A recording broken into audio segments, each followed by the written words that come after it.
नमस्कार। मैं डॉक्टर अतुल मिश्रा।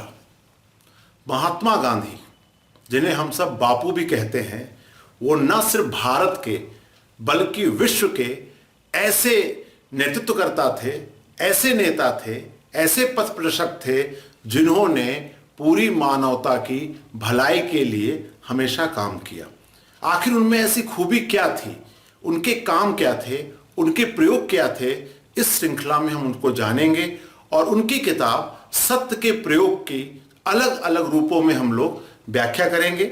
आधार ये रहेगा कि इसी बहाने हम एक तो महात्मा गांधी जी को समझेंगे, दूसरा हम उन प्रयोगों को समझेंगे जो कि हम अपने जीवन में भी उतार सकते हैं। तो रोचक ये रहेगा कि एक तो गांधी के सत्य प्रयोग रहेंगे जो उन्होंने स्वयं लिखे हैं, और उसकी मैं अपनी तरफ से दार्शनिक दृष्टिकोण से कुछ व्याख्या करते हुए हम उस निष्कर्ष पे पहुंचेंगे ताकि हम समाज को कुछ बेहतर दे सकें।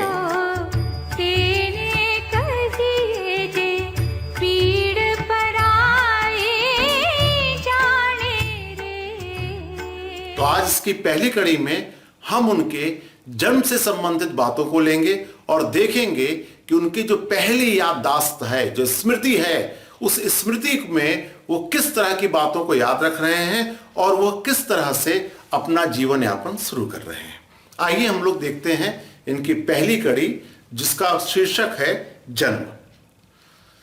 महात्मा गांधी ने अपनी आत्मकथा की शुरुआत करते समय लिखा कि जिस तरह एक वैज्ञानिक विधिवत विचार करने के बाद भी अपने परिणामों के प्रति आशंकित रहता है, उसी तरह अगर जिसमें सत्य को, जिस आदर्श को कल्पना में मैं सोच रहा हूं, मैं उसका प्रयोग करने जा रहा हूं, अगर उस प्रयोग करने में वह थोड़ी बहुत आशंका तो बनी रहती है कि मेरे प्रयोग कितने सफल होते हैं। लेकिन उनका यह कहना था कि इसी बहाने सत्य को समझने का नया तरीका मिल सकता है। तो अब उसी कड़ी में अब वो जन्म की बातें कर रहे हैं, अपने जन्म के बारे में बता रहे हैं। उन्होंने बहुत रोचक बात से शुरू किया। उन्होंने कहा कि हमारी जो 3 पीढ़ी जो थी, जिसमें उनके जो दादाजी कह सकते हैं, उत्तम चंद्र जी पोरबंदर में रहा करते थे और कहते थे हो सकता है कि पहले इनका काम जो है वो व्यवसाय रहा हो, लेकिन बाद में इनकी पीढ़ी दीवानगिरी में आ गई थी। पहले ये पोरबंदर में थे इनके दादाजी, और किसी वजह से नवाब से शायद बात नहीं बनी तो उन्हें पोरबंदर छोड़कर जूनागढ़ आ गए। और कहते हैं कि जूनागढ़ आने के बाद जब इन्होंने जूनागढ़ के नवाब को बाएं हाथ से सलाम किया तो उनको बुरा लगा। उन्होंने कहा भाई तुमने दाहिने हाथ से क्यों नहीं किया? तो उन्होंने कहा कि मैं अपना दायां हाथ पोरबंदर को दे चुका हूं, ये उनके पास गिरवी रख दिया है, ये बाएं हाथ से ही मैं सलाम कर रहा हूं। पहला उदाहरण यहीं से शुरू हो रहा है उनकी आत्मकथा का। वो बताना चाह रहे थे कि उनके जो कह सकते हैं कि 2 पीढ़ी भी इस तरह से प्रतिबद्धता थी उनकी अपने दीवानगिरी काम के प्रति। फिर आगे बढ़ते हैं। उन्होंने अपने पिताजी के बारे में बताया कि उनके पिताजी रिश्वतखोर नहीं थे, दीवान होने के बावजूद तो मतलब दीवानी के साथ साथ ईमानदारी से काम करते थे। और एक छोटी सी घटना का उल्लेख किया है। मैं घटना इसलिए बता रहा हूं कि किसी बच्चे पर उसके माँ बाप और परिवार का क्या प्रभाव पड़ता है, ये गांधी के चिंतन में, गांधी के व्यवहार में आगे हम देखेंगे। हुआ यह कि किसी अंग्रेज साहब ने वहां के किसी ठाकुर साहब का अपमान कर दिया। ये बात इनको पसंद नहीं आई और उन्होंने इसका विरोध किया, और विरोध इस हद तक गया कि इन्हें सजा भी भुगतनी पड़ी। लेकिन उन्होंने हटे नहीं इनके पिताजी कि नहीं, जो गलत है तो वो गलत है। थोड़ा बहुत प्रभाव इसका रहा होगा।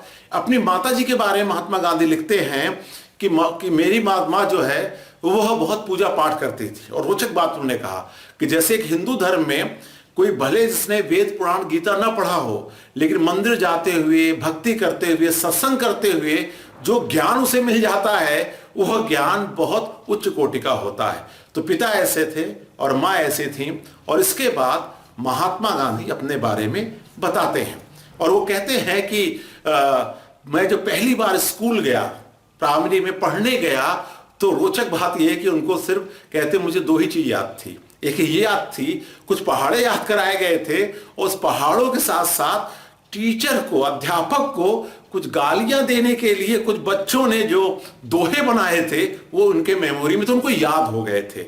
और मैं ये शुरू से इसके पहले वाले लेक्चर में भी मैंने बताया था कि मोहन से महात्मा की यात्रा, एक सामान्य व्यक्ति, एक सामान्य बच्चा जो पूरे उन सामान्य विशेषताओं, दुर्बलताओं से युक्त है, वो कैसे धीरे से मोहन से महात्मा बना, इतना ऊंचे स्थान तक कैसे पहुंचा।